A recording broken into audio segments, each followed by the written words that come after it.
was 27 years old, I left a very demanding job in management consulting for a job that was even more demanding, teaching.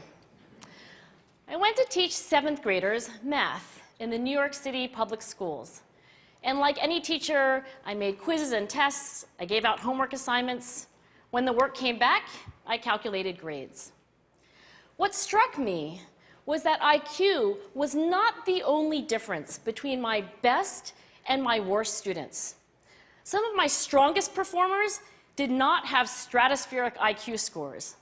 Some of my smartest kids weren't doing so well. And that got me thinking.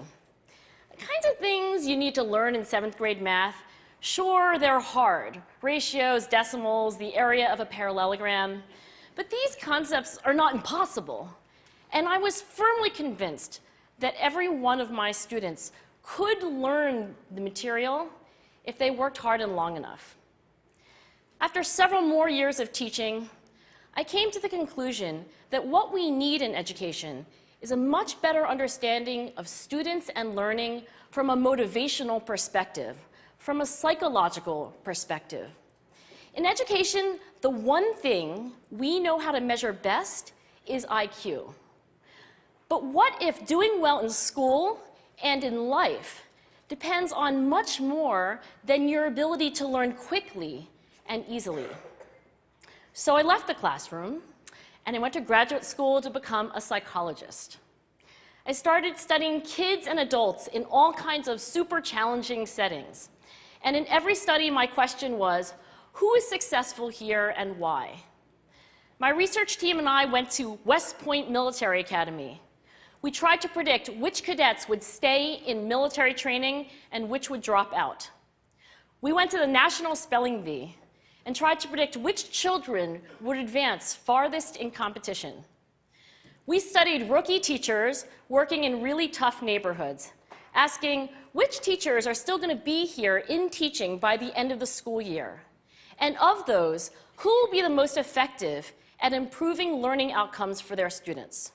We partnered with private companies asking which of these salespeople is going to keep their jobs and who's going to earn the most money. In all those very different contexts, one characteristic emerged as a significant predictor of success. And it wasn't social intelligence, it wasn't good looks, physical health, and it wasn't IQ. It was grit. Grit is passion and perseverance for very long-term goals. Grit is having stamina. Grit is sticking with your future, day in, day out, not just for the week, not just for the month, but for years, and working really hard to make that future a reality. Grit is living life like it's a marathon, not a sprint. A few years ago, I started studying grit in the Chicago public schools. I asked thousands of high school juniors to take grit questionnaires, and then waited around more than a year to see who would graduate. Turns out that grittier kids were significantly more likely to graduate, even when I matched them on every characteristic I could measure, things like family income, standardized achievement test scores, even how safe kids felt when they were at school. So it's not just at West Point or the National Spelling Bee that grit matters, it's also in school, especially for kids at risk for dropping out. To me, the most shocking thing about grit is how little we know, how little science knows about building it. Every day, parents and teachers ask me, how do I build grit in kids? What do I do to teach kids a solid work ethic?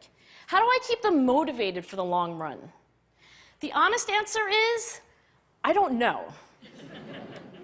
What I do know is that talent doesn't make you gritty. Our data show very clearly that there are many talented individuals who simply do not follow through on their commitments. In fact, in our data, grit is usually unrelated or even inversely related to measures of talent. So far, the best idea I've heard about building grit in kids is something called growth mindset. This is an idea developed at Stanford University by Carol Dweck, and it is the belief that the ability to learn is not fixed, that it can change with your effort. Dr. Dweck has shown that when kids read and learn about the brain and how it changes and grows in response to challenge, they're much more likely to persevere when they fail because they don't believe that failure is a permanent condition. So growth mindset is a great idea for building grit, but we need more.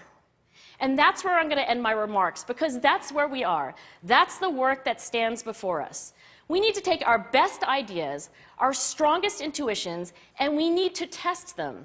We need to measure whether we've been successful, and we have to be willing to fail, to be wrong, to start over again with lessons learned. In other words, we need to be gritty about getting our kids grittier. Thank you.